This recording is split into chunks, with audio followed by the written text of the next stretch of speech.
what if I told you the natural strawberry flavor in your yogurt might come from a beaver? And that the natural taste of your favorite citrus soda could be engineered in the same lab as something completely artificial? That's right. The term natural flavor is one of the most common and most misunderstood phrases on our food labels.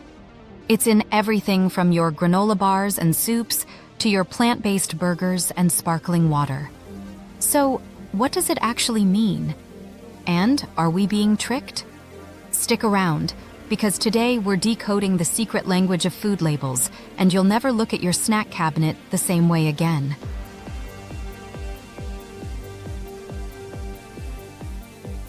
So let's start with the big question. When you see natural flavors on a package, what do you picture? A farmer squeezing a fresh orange? Herbs being picked from a garden? Most of us associate it with simplicity and wholesomeness. But the truth is far more complex, and frankly, more interesting. The key thing to understand is that natural flavor is a legal and technical term defined by the U.S. Food and Drug Administration, FDA. It doesn't just mean found in nature, it has a very specific definition. Let's break it down. According to the FDA, a natural flavor is the essential oil, oleoresin, essence, or extractive, protein hydrolysate, distillate, or any product of roasting, heating, or enzymolysis, which contains the flavoring constituents derived from a spice, fruit, or fruit juice, vegetable or vegetable juice, edible yeast, herb, bark, bud, root, leaf, or similar plant material, meat, seafood, poultry, eggs, dairy products, or fermentation products thereof, whose significant function in food is flavoring rather than nutritional. Yeah, I know. Let me translate that from government speak to English. In simple terms, a natural flavor must come from something that was once a plant or an animal. It can't be synthesized from scratch in a petrochemical lab like an artificial flavor can. But, and this is a huge but, that natural source material does not have to be the food it's flavoring. Remember that beaver I mentioned? It's not a myth. Castoreum, a secretion from a beaver's, well, let's call it a scent gland, is a FDA-approved natural flavoring that can be used to create vanilla or raspberry notes. It's very rare and expensive now, but it proves the point. The source can be surprising.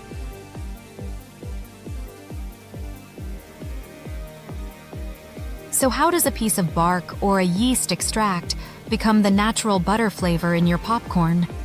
The magic happens in places called flavor houses. These are high-tech laboratories where scientists called flavorists work. Their job is to isolate the specific flavor molecules from a natural source and then recreate or enhance a taste profile. Let's take natural raspberry flavor. A flavorist might start with a natural source that has some of the same chemical compounds as a raspberry, like a bark from a tree that contains raspberry ketone. Extraction. They extract that key flavor molecule from the bark using processes like distillation or solvent extraction. That one molecule might not taste exactly like a full, juicy raspberry. So the flavorist will then blend it with other flavor molecules derived from other natural sources.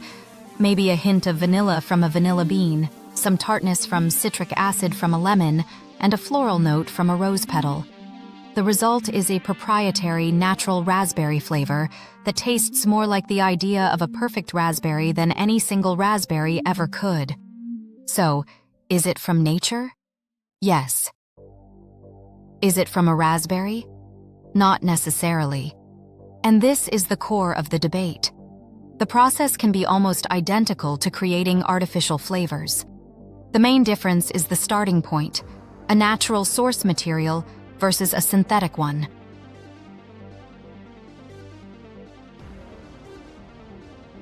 This leads to the million-dollar question: is natural better or safer than artificial? The short answer, according to most food scientists and regulatory bodies, is not necessarily. From a chemical standpoint, a natural vanilla flavor molecule, vanillin, and an artificial one can be identical. Your body and taste buds can't tell the difference. In fact, sometimes artificial flavors are purer and more consistent because they're created in a controlled lab environment. Natural flavors can have trace impurities from their source material. And when it comes to safety, the FDA requires that both natural and artificial flavors be approved for consumption. The safety review process is the same. So, the primary reason companies use natural flavors is for marketing.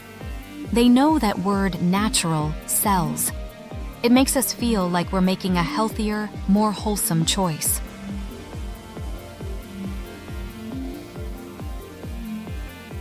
So what should you do with this information? Should you panic and purge your pantry? Of course not. But you can become a more empowered consumer. Don't fear the artificial. Don't automatically assume a product with artificial flavor is worse for you than one with natural flavor. The health difference is often negligible. Look beyond the marketing. See natural flavors for what it is. A functional ingredient designed to make food taste good. It's not a health claim. Read the whole ingredient list. This is the most important step. If you're looking for a truly whole food product, look for the actual food in the list. Instead of natural chocolate flavor, you want cocoa or cacao. Instead of natural apple flavor, you want apple juice concentrate. Context is key. A soda with natural flavors is still a sugary drink. A kale chip with natural flavors is still a better choice than a potato chip with natural flavors. The base of the food matters more than the flavorings.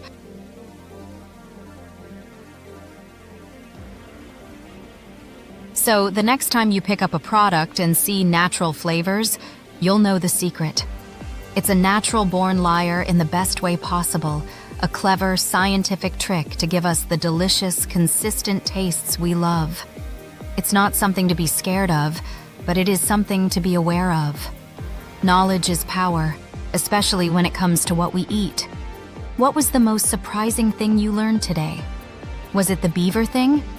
Let me know in the comments below. And if you have a food label mystery you want us to solve next, drop that in the comments too. If this helped you, do me a huge favor and hit that like button and subscribe for more videos that help you decode your everyday life. Thanks for watching. Stay curious, and I'll see you in the next video.